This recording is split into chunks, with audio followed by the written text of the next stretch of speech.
আসসালামু আলাইকুম প্রিয় দর্শক শ্রোতা, যারা এই মুহূর্তে শুনছেন কিওয়াম কোরআনিক মেসেজ ইউটিউব চ্যানেলের আজকের ভিডিও দেখার জন্য আমন্ত্রণ জানাচ্ছি, শুভেচ্ছা জানাচ্ছি, স্বাগত জানাচ্ছি। আশা করি আপনারা দেশে প্রবাসে ভালো আছেন। আজকের প্রসঙ্গ হলো, এক ভাই প্রশ্ন করলেন যে খ্রিস্টান এবং হিন্দুরা যে মূর্তি বানায় তার পূজা করে, মাটির এবং পাথরের মূর্তি, সেটাও কি আল্লাহ সৃষ্টি করেছে? যেহেতু আল্লাহ বলছেন আল্লাহ সমস্ত কিছু সৃষ্টি করেছে।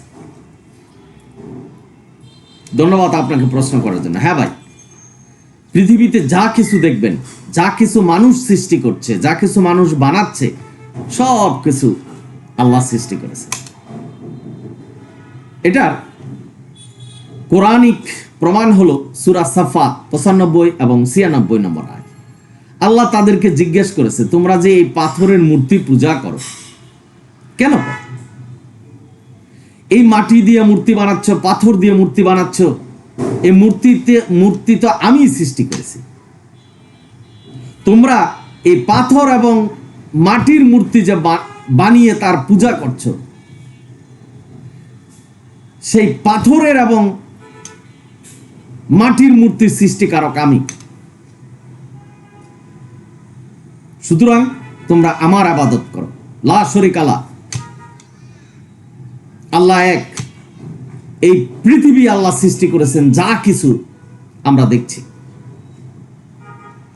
সুপারসনিক বিমান, কম্পিউটার, মানুষের ব্রেনে যা কিছু সৃষ্টি করেছেন, এই ব্রেনে বুদ্ধি দেওয়ার মালিক হলো আল্লাহ। তুমি পাথরের মূর্তি বানাচ্ছ, মাটি দিয়ে মূর্তি বানাচ্ছ, যে বুদ্ধিটা দিয়ে তুমি বানাচ্ছ, সে বুদ্ধিটা আল্লাহর দেওয়া। একটা জ্ঞানহীন মানুষ, একটা পাগল মানুষ, সে তো মূর্তি বানাতে পারবে না। জ্ঞান শূন্য মানুষ, সে তো মূর্তি বানাতে পারবে না। এটা আল্লাহ অনেক কিছু বুঝিয়েছেন, যে আমি ঐশীগন্ত ওহী পাঠিয়েছি, কোরআন নবী রাসূলকে দিয়ে সতর্ক করিয়েছি, তোমাদের কাছে আল্লাহর সত্যের বাণী পৌঁছে, কিন্তু তোমরা তাও মাটি দিয়ে মূর্তি বানাচ্ছ, পাথর দিয়ে মূর্তি বানাচ্ছ, সেটাকে পূজা করছো। ভাই বোনেরা, আপনারা যারা শুনছেন, আমাদের মালিক আল্লাহ। যে মূর্তি সৃষ্টি করা হয়েছে সেটার মালিকও আল্লাহ। আমাদের আত্মা যখন চলে যাবে, আল্লাহ যখন নিয়ে যাবে, তো মূর্তি আর মানুষের মধ্যে কোনো পার্থক্য থাকবে না, অসার হয়ে যাবে, সবকিছু নিস্তেজ হয়ে যাবে। সুতরাং এই মানুষের ভিতরে যে আত্মাটা দিয়েছে আল্লাহ, এটা সম্পর্কে আমাদের চিন্তা করতে হবে। কারণ কোন পাথরের মূর্তি, মানুষের মূর্তিকে আল্লাহ আত্মা দেয়নি, বা মানুষের কোনো সাধ্য নেই ওটার ভিতরে আত্মা দেওয়া। যার আত্মাই নেই, যে চলাচল করতে পারে না, যে তার নিজের ভালো মন্দ বুঝতে পারে না, তাকে কিভাবে পূজা করছে? একটা মূর্তি বানালেন, ঝড় বৃষ্টি হলো, বাইরে রেখে দিলেন। বা একটা মূর্তি বানালেন, তার গলায় পরিয়ে দিলেন খুব দামি গহনা, মানুষ চুরি করে ফেলছে, তাকে পূজা করছেন। সে আপনার গহনা, তার নিজের গহনাটা ধরে রাখতে পারছে না, অলংকার ধরে রাখতে পারছে না, বৃষ্টিতে ভিজে গলে নষ্ট হয়ে যাচ্ছে, ঝড় তুফানে পড়ে যাচ্ছে, তার নিজেকে সে সেভ করতে পারছে না, অথচ তাকে প্রভু মানছে, তাকে সৃষ্টিকর্তা মানছে। আমি কোনো ব্যক্তি, সমাজ, গোষ্ঠীকে হেয় প্রতিপন্ন করার জন্য বলছি না। আপনার ইচ্ছা হচ্ছে আপনি মূর্তি বানান, পাথর দিয়ে বানান, মাটি দিয়ে বানান, আপনি পূজা করুন, লাকুম দিনুকুম, যার যার ধর্ম তার তার। আমি এই কিওয়াম কোরআনিক মেসেজ ইউটিউব চ্যানেলের পক্ষ থেকে শুধু আপনার মনকে জাগ্রত করার জন্য, বিবেককে আল্লাহর দেওয়া সেই প্রজ্ঞার মাধ্যমে জাগ্রত করার জন্য এই কথাটাই বলছি, যে মাটির মূর্তি তো কথা বলতে পারে না, তার ভালো মন্দ সে বুঝতে পারে না, পাথরের মূর্তি ভালো মন্দ বুঝতে পারে না। সুতরাং তার পূজা কিভাবে করে, সেই কথাই সূরা সাফাতের 95-96 নম্বর আয়াতে বলছে। এখানে আল্লাহ উদাহরণ দিয়েছেন যে এই মূর্তির, এই পাথরের মূর্তি, এই মাটির মূর্তিও আমি সৃষ্টি করেছি, সুতরাং এই পাথর এবং মাটির মূর্তির চেয়ে আমি বড়। মানুষের বিবেককে জাগ্রত করার জন্য আল্লাহ এই আয়াত নাজিল করেছেন যে তোমরা চিন্তা করো, যা কিছু সৃষ্টি করছো তারও উপরে আমি। তোমরা যারা সৃষ্টি করছো সেটা আমার বুদ্ধি ছাড়া পারতে না। আমি তোমাদের মাথায় ব্রেন দিছি, জ্ঞান দিচ্ছি, বানিয়েছো। এই পাথর এবং মাটির মূর্তি ছাড়া আর যত কিছু আবিষ্কৃত হয়েছে দুনিয়ায় সকলেরই ভালো মন্দ আছে। এই পাথর এবং মাটির মূর্তির কোনো ভালো নেই, সবকিছুই মন্দ। সুতরাং ভাই বোনেরা, এটা প্রশ্ন ছিল, আপনি জিজ্ঞাসা করেছেন যে হিন্দু এবং খ্রিস্টানরা যে মূর্তি তৈরি করে সেটাও কি আল্লাহর তৈরি কিনা? হ্যাঁ, ওটাও আল্লাহর সৃষ্টি। এখানে বুঝতে হবে যে আল্লাহ আমাদেরকে একটা স্বাধীন ইচ্ছা দিছে। ফেরেশতাদের যেমন স্বাধীন ইচ্ছা দেয়নি, আল্লাহ যা বলবে সেটাই তারা করতে পারবে, মন্দ কাজের চিন্তায় তারা করতে পারবে না। কিন্তু মানুষকে আল্লাহ একটা স্বাধীন ইচ্ছা দিয়ে, প্রজ্ঞা জ্ঞান দিয়ে সৃষ্টি করেছেন। আপনি কোন দিকে যাবেন, মন্দের দিকে যাবেন না খারাপের দিকে যাবেন? এখন আপনার মনে প্রশ্ন জাগতে পারে যে আল্লাহ মন্দের ভাগটা আমাদের দিল কেন? কারণ কোনটা ভালো কোনটা মন্দ সেটা সালামুন আলা মুহাম্মদের মাধ্যমে, এই কোরআনের মাধ্যমে আমাদেরকে জানিয়ে দিয়েছেন এবং প্রজ্ঞা দিয়েছেন, জ্ঞান দিয়েছেন। দেখেন, এখানে একটা প্রমাণ পাবেন। যারা পাগল, যাদের ব্রেন নেই, যাদের মগজ নেই, তাদের জন্য কিন্তু কোনো বিচার নেই। তারা যা খুশি তাই করছে, মন্দ ভালো সব কিছু করছে, কোনটা ভালো সেটাও বুঝছে না, কোনটা মন্দ সেটাও বুঝছে না। তাদের জন্য বিচার হবে না। যাদের আমাদের সুস্থ মগজ আছে, জ্ঞান আছে, প্রজ্ঞা আছে, শুধু তাদের জন্য বিচার হবে। সুতরাং ভাই বোনেরা, তাদের জন্য আল্লাহ বিচার রাখেনি, যাদের প্রজ্ঞা জ্ঞান এবং যারা পাগল। সুতরাং বুঝতেই পারছেন, আমাদের মাথা দিয়ে, ব্রেন দিয়ে আমরা যা কিছু করি, ছোট থেকে বড় সব কিছু আল্লাহ জানেন এবং আল্লাহর কর্মে আমরা করছি। এই কথাটাই বিশ্বাস করতে হবে যে আমরা যা করছি সব আল্লাহর বুদ্ধিতেই করছি, কারণ আল্লাহ আমাদের প্রজ্ঞা দিয়েছে, জ্ঞান দিয়েছে। এখন আপনাদের মনে প্রশ্ন জাগতে পারে যে মন্দ কাজ যেটা করছি আমাদের ব্রেন দিয়ে, সেটাও আল্লাহ করা হচ্ছে।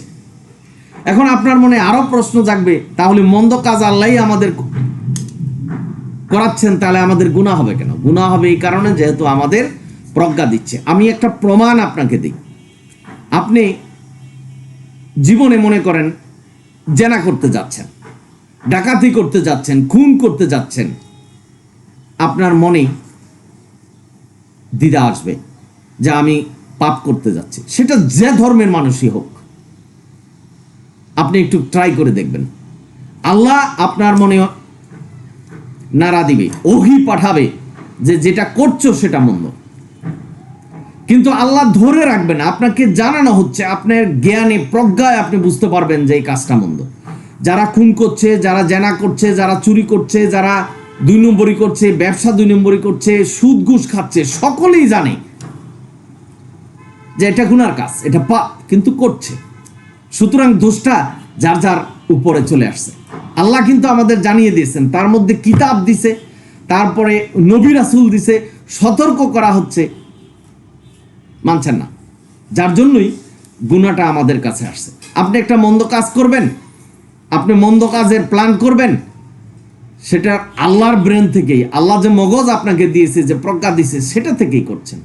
তার মানে মূলত সবকিছু আল্লাহই করছে, কিন্তু আমাদের স্বাধীন ইচ্ছা, আমাদের যে প্রজ্ঞা, যে কোরআন, যে কিতাব আমাদের দিয়েছে, যে সীমানা দিয়েছে, আমরা যদি এর সীমানার বাইরে চলে যাই গুনাহগার হব। সীমানার ভিতরে থাকার জন্য আল্লাহ বিভিন্নভাবে সতর্ক করেছেন, কোরআন দিয়ে সতর্ক করেছেন, নবী রাসূলকে দিয়ে সতর্ক করেছেন। আপনি যদি বলেন যে আমাদেরকে এই জিনিস দিল কেন, দেখেন আমি একটা উদাহরণ দিচ্ছি। আপনি বিসিএস পরীক্ষা দেন বা যে কোনো পরীক্ষা দেন, পরীক্ষার খাতায় লেখা থাকবে যে এই প্রশ্নটা কি, ক খ গ, একটা উত্তর ভালো থাকবে, মানে সঠিক থাকবে, আর 3টা উত্তর থাকবে ভুল। সুতরাং এই ভুল অর্থাৎ অপরাধ আল্লাহ সৃষ্টি করেছেন, কিন্তু আপনাকে যেতে নিষেধ করেছেন অপরাধের কাছে। এটাই হলো প্রজ্ঞা জ্ঞান। সূরা মুলকের 10 নম্বর আয়াত। আমরা যদি জ্ঞান প্রজ্ঞা অর্জন না করি, ব্যবহার না করি, তাহলে আমাদের জাহান্নামে যেতে হবে, যেটা সূরা মুদ্দাসসির 42-43 নম্বর আয়াতে বলছেন। জাহান্নামে লোক চলে যাবে, ফেরেশতারা জিজ্ঞাসা করবে তোমরা জাহান্নামে আসলে কেন? মানে জ্ঞান, মানে প্রজ্ঞা দুনিয়াতে আমরা ব্যবহার করিনি।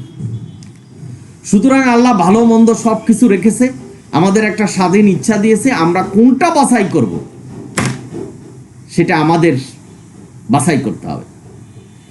উপর্যুপরি আল্লাহ মন্দ কাজ করতে যাওয়ার সময় আপনাকে বাধা দিবে, মনে আসবে যেটা আমি গুনাহ করতে যাচ্ছি। সুতরাং আল্লাহ নিরপরাধ মন্দ কাজের জন্য আল্লাহ দায়ী নয়, আমি আর আপনি দায়ী। কারণ আল্লাহ আমাদের ব্রেন দিছে, প্রজ্ঞা দিছে। এটা সঠিক প্রমাণ হলো যে পাগল যা করে, পাগল যদি একটা মানুষকে খুন করে ফেলে, দুনিয়ার বিচারে হবে না, আল্লাহর বিচারেও কিছু হবে না, কারণ তার ব্রেন নাই, প্রজ্ঞা নেই। আশা করি বুঝতে পেরেছেন যে হিন্দু এবং খ্রিস্টানদের যে মূর্তি, মাটির এবং পাথরের, সবকিছুই আল্লাহ সৃষ্টি করেছে। তার মানে পাথরের মূর্তি এবং মাটির মূর্তির উপরে হলো আল্লাহ। যা কিছু সৃষ্টি করবেন, যা কিছু দেখছেন, সবার উপরে আল্লাহ, অর্থাৎ উনি সর্বে সর্বা, সম্রাট, বিশ্ব ব্রহ্মাণ্ডের সম্রাট।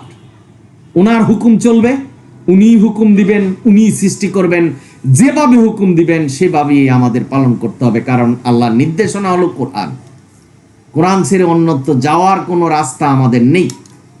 যারা চলে যাচ্ছেন তারা ওই যে মন্দ কাজ করছেন, যারা কোরআন ছেড়ে চলে যাচ্ছেন জ্ঞানের মাধ্যমে, সেই জ্ঞানের উপরে আপনার বিচার হবে। যে আমি বিধান দিয়েছি, কোরআন দিয়েছি, কোরআন ছেড়ে চলে গেছে অন্যত্র। সুতরাং বিচার এটার জন্যই হবে। কোরআনের উপরে কোনো কিতাব আছে, কোরআনের পাশাপাশি কোনো কিতাব আল্লাহ পাঠিয়েছেন, এই ধরনের নির্দেশনা কোরআন দেয়নি। আপনার প্রশ্ন জাগতে পারে যে কোরআন যে সত্যটা বুঝবো কি করে? কারণ কোরআন বলছে আপনার মৃত্যু হবে, আপনার মৃত্যু হচ্ছে। কোরআন বলছেন আপনি বিদ্ধ হবেন, আপনি বিদ্ধ হচ্ছেন। কোরআন চ্যালেঞ্জ দিছে যে কোরআনের মতো করে একটা আয়াত তৈরি করানো পারেনি দুনিয়ার কেউ। আল্লাহ বলছেন কোরআন আমি সংরক্ষণ করছি, সুতরাং একটা অক্ষর পরিবর্তন করার কোনো ক্ষমতা নাই। বুখারী শরীফ, মুসলিম শরীফে 3.5 লক্ষ হাদিস জাল, কোরআনে কোনো আয়াতের জাল নেই। পৃথিবীর কোনো মানুষ, আল্লাহর কোনো সৃষ্টি কোরআনের ভুল ধরতে পারবে না। পৃথিবী যদি মিলিয়ন বছর বেঁচে থাকে, তাও কোরআনের মতো থাকবে, এটার একটা অক্ষর পরিবর্তন কেউ করতে পারবে না। কোরআনের যে কাব্যিক ছন্দ, সেটা সৃষ্টি করার ক্ষমতা আল্লাহ সৃষ্টিকুলকে দেয়নি। সুতরাং কোরআন যেভাবে আছে, কোরআন হলো আল্লাহর সুসংবাদ, এটা একটা পত্রিকা। আমাদের এটা পড়ে বুঝতে হবে যে আল্লাহ কি আমাদের বলছেন, কি করব কি করব না। এটা মুখস্থর বিষয় নয়, সুর দিয়ে পড়ার বিষয় নয়। আশা করি বুঝতে পেরেছেন। সুতরাং প্রশ্নটা ছিল যে হিন্দু, খ্রিস্টান বা অন্যান্য ধর্মাবলীরা যারা মূর্তি সৃষ্টি করে, বানায়, সেটাও আল্লাহ সৃষ্টি করেছে। কারণ মানুষের মাথায় ব্রেন দেওয়াতেই তারা এই সৃষ্টি করতে পেরেছে। আশা করি বুঝতে পেরেছেন যিনি বিশেষ করে প্রশ্ন করেছেন। আপনারা সকলেই ভালো থাকুন, সুন্দর থাকুন, কোরআনের পথে থাকুন এবং কোরআনটাকেই বিধান হিসাবে মানুন এবং ধর্ম হিসাবে মানুন। আল্লাহ জান্নাত দিবেন, এই প্রতিশ্রুতি দিয়েছে। যদি ভিডিও ভালো লাগে সাবস্ক্রাইব এবং শেয়ার করবেন। অনিল হামদুলিল্লাহ রাব্বিল আলামিন। সালাম জানাচ্ছি আবারও, সালামুন আলাইকুম।